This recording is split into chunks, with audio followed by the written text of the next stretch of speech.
Okay. When are we doing this again? I might be back. I think that's mostly up to... Oh? Holy really? What happened? Holy really? What happened? What happened? How are we ending the stream? What happened? What happened? I got a YouTube notification for Nintendo of America, and it's like, Game Boy, June 2024 game updates, and it's all of the Mega Man Game Boy games. Oh my god.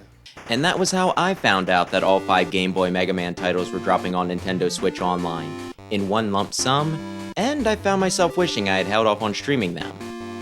And put together a video on what games still needed legacy collections a bit sooner. Nintendo and Capcom working together to ruin my plans aside though, this is a pretty major deal. The last time we were given access to these games was on the 3DS eShop, which shut down last year. If you didn't snatch them up before then, you need to own the original cartridges to play them. Unless you're the type to use an emulator, you dirty, filthy pirate. For a lot of people though, this is probably going to be the first time they get a chance to play these 5 titles, which is pretty cool. It still does raise a few questions though. So let's give this fun little surprise a look and maybe analyze things a little more than we should. Though not too much. Oh, and I'm Wes, the Explosion, which I think I forgot to mention. So what's on offer here? Well, NSO subscribers now have access to all 5 classic games originally for the Nintendo Game Boy. You get Dr. Wily's Revenge, 2, 3, 4, and 5. The first with the subtitle and the rest with all Roman numerals, to distinguish them from the NES titles. Don't some of them use it too, though? In Japan, the games are referred to as Rockman World, with corresponding number following, which makes things a bit more clear. Not sure why localization was against the extra word, but then again, I've always thought Rockman was just fine. As for what Nintendo gives you, you're able to create save states and rewind while playing these games on their service. You also get different display options, being able to choose between the old brick screens, the Game Boy Pocket's grays, and the Game Boy Color's... colors. Go figure. And I'll just assume that the Super Game Boy used the same shades as the GBC. There's also the choice to make the pixels more pronounced, and make the screen smaller. Unfortunately, you can only change these settings from the main menu, so if you want to try something else, or say, get a variety of footage for a video you're doing on the subject, you gotta exit out and make your changes. Hopefully I'm just missing something here, though if I'm not, it's a little inconvenient, but not the worst thing in the world. As someone whose first handheld was a Game Boy Pocket, I'm a bit partial to the grayscale, but I imagine most will go color. Oh, and since I already had some video of the first 3 games on something other than Switch, I'm just gonna use that, rather than do a third run of Mega Man 2 in one day. Don't ask how I got it. I have cartridges for the first 2 entries and all 5 on 3DS legally. I have nothing to be ashamed of. Back to the subject at hand though, it is a nice way to play the games if you already have access to the service. You don't have to contend with a tiny, unlit screen, options are always good, and with how some of these games play, you're gonna want access to time travel. As for whether these games are actually worth playing, well, I'm working my way through reviewing them, so I'll give you the nitty-gritty there, but I will kind of touch on my general thoughts as we go along. But why haven't these games received a collection before this? Well, I imagine this won't be news to a lot of you, but many years ago, they actually were supposed to receive a Game Boy Advance collection, to follow up the Anniversary Collection in celebration of Mega Man's 15th. Way back in the early 2000s. I remember seeing something in Nintendo Power about it, but it just never happened. No reason or even confirmation of its cancellation that I ever saw.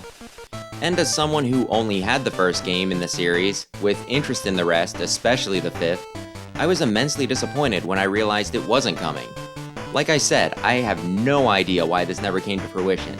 Maybe it was a sales thing, but even after that, with the popularity of most of the Legacy collections, it's kind of weird that we haven't seen a similar project since. I can think of 4 reasons for why maybe we haven't. The first of which is just that they're not very much to look at. Even with the Game Boy Color filter on, the colors are still pretty basic. Some don't really match the original characters, and some with multiple colors just look really off. Going along with that, the games are also shorter than the NES titles. Here's the average playtimes, according to How Long to Beat from a few years ago. Made this chart up to help plan streams, but anyway, 3 of the games are 2.5 hours. If you are the most average of players, you're looking at just over 10 hours for the full series, which isn't horrible for 40 bucks. I think that's what GBA games cost, but I could still see the small size as being viewed as a detractor. Then, and don't hate me for this, the Game Boy games just aren't very good. I played them all last year on 3DS and just finished playing through the third on stream, and to sum up my experience, Dr. Wily's Revenge was okay, a little unfair at points, but I didn't hate it. 2 is incompetently made and really holds appeal only for those with an interest in game design and a morbid curiosity. And 3 made me yell. A lot. And not in jubilation. From what I remember and will soon re-experience, 4 made me cry, and 5 was awesome. Really, really cool and amazing. Highly recommended. So yeah, I have 5 games to sell you. Only 1 is good and you need to buy them all just to play the 1. Does that sound like a good deal to you? All this kind of builds up to my last point, that there's really not much reason to play these games when the NES titles are right there. While still limited, they have more color options and look a lot nicer. They tend to take a bit longer to clear, especially with how they're packaged in the Legacy collections. They also have better level design, the screen doesn't feel cramped, and are just a lot better balanced. Mostly anyway, I'll never forget Boo Beam.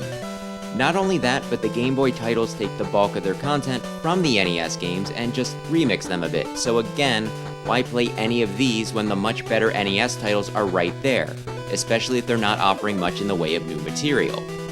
Honestly, let's say they were planning on releasing a collection of the Rockman World titles. I'd be fine if they just chucked the whole thing out the window and put the resources instead into a remake for just 5. Maybe in the style of 7 on the Super NES? Man, what a good idea. Someone should really get on that. With that in mind, maybe part of the reason we haven't gotten a third Legacy collection is just because Capcom thinks the audience, and their investors, would be better served by re-releasing other series instead. While Zero ZX might have been lagging a bit, you can't really argue with X and Battle Network's results. The other question all this raises is, with this release on NSO, do we even still need a handheld collection? These ports pretty much do everything you could want. All 5 are there, you get the option to play them with a Game Boy, Game Boy Pocket, or Game Boy Color filter on, with some other display choices tacked on, and you get save states and rewind, making these kinda bullshit titles a bit more palatable. I guess a Legacy collection could include art galleries, a sound test, achievements, and some extra challenges or game modes, which would be nice, and I also wouldn't mind a way to stretch out the screen, or just borders, so that you aren't just staring into the void when you glance to the side. But are you really gonna be willing to shell out for these again? A new collection could be seen as redundant, and in worst case, a petty cash grab to double dip. This mindset, though, does make some pretty big assumptions. The Switch is one of the best-selling consoles of all time. It might even take the top spot by the time Nintendo finally moves on. Unless you're talking to a lot of older folk, it might actually be pretty hard to find a household that doesn't have one, but no matter how common, that's still not everyone. If you're a PlayStation, Xbox, or PC loyalist, you've pretty much been left out in the cold. In addition to that, you also need to have a subscription to NSO. While that might seem pretty basic, everyone wants to trade Pokemon, Splatoon's pretty big, and everyone wants to go online to show off their Smash skills, until they do and get their teeth handed to them, but some do not. NSO's quality has been criticized a lot, so while some might not pony up due to money reasons, which, fair, others don't just out of principle. Why pay for something broken? Which, also fair. I still haven't played the Wily Wars on the expansion pass for similar reasons. So yeah, not everyone's gonna meet those 2 criteria. The other thing to consider with Switch Online is that you don't actually own the games on them.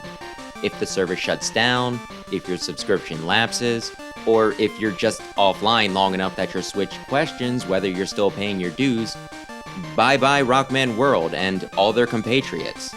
The 2 big appeals of the Legacy collections are that they're for all current platforms, and once you bought them, they're yours.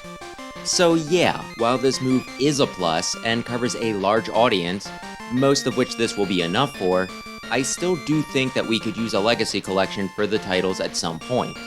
One of the other things to consider is what I said earlier. Do we still need a handheld collection? And if we look at it with that phrasing, it brings to mind the other portable games that still don't have modern ports. Mega Man and Bass for GBA, Powered Up for PSP, the one for Game Gear, heck, I think there's even one or two classic titles for WonderSwan. Of course, those entries are probably enough to warrant their own compilation, so maybe not, but it is a way Capcom could frame a Game Boy Classic collection, without it coming across as a cash grab. Not that that's ever stopped them before. Do I think they'll ever actually do that though? I wouldn't write it off. I know some have asked for something like that, especially since Mania just kind of disappeared off the face of the earth. But to return to an earlier point, they still have better things to put their resources into. While I don't think it would sell as well as some of the other legacy collections, I still think that one for Star Force is a good idea, and while they might want to figure out the whole only 2 game thing, Legends also deserves one. I have some ideas, but that's for another video. I could honestly see this as Capcom's way of placating fans. They've given us the games, or at least gave Nintendo permission to, bought themselves a little time, and did it all in a way to make some money for themselves. All legally too, so you don't need to either hunt down antique cartridges or visit a sketchy website for ROMs, which I've literally never done in my entire life. And if they ever do feel like putting out something in-house down the line, they haven't cut that option off for themselves either. All that said, I do feel a little silly advocating for a shiny new release for these titles sometime down the line, given how I've also said that I think only one of them is truly good. While I think NES games will always hold some appeal, given how foundational they were and how fun they can be, maybe I'm wrong and nostalgia will run out someday, when it comes to Game Boy, a lot of them have not aged well. Color palette aside, there are a ton of other hardware limitations that make them hard to play. While I think enough die-hard Mega Man players and collectors would eat up a new Legacy collection, that it'd be worth it for Capcom to put one out, I'd also specify that they should only do it after they put out the other 2 I mentioned, and if it was really easy to do so. I'm assuming here that porting these would not be too hard. Even then though, I'd still predict that it would wind up being the one with the weakest sales, even if we didn't combine the numbers for both parts of a collection, like Capcom loves to do. It makes them look bigger and hides the fact that people really only wanted the first X collection. I've given my 2 cents, so what about you? Do you think these are worth playing? Are you gonna give any of them a look with this new release, or are you stuck on another console? And do you think that they maybe still deserve their own compilation, like we've been getting for the other series for the past several years? Thanks as always for watching, and maybe consider subscribing if you're into platformers, especially Mega Man. I am now off to rework my World 2 review that I was originally going to put out this weekend, and work on the other video, the one on games we're still missing before Capcom can derail me again with another surprise Mega Man announcement. Please don't do that, Capcom, that would be awful!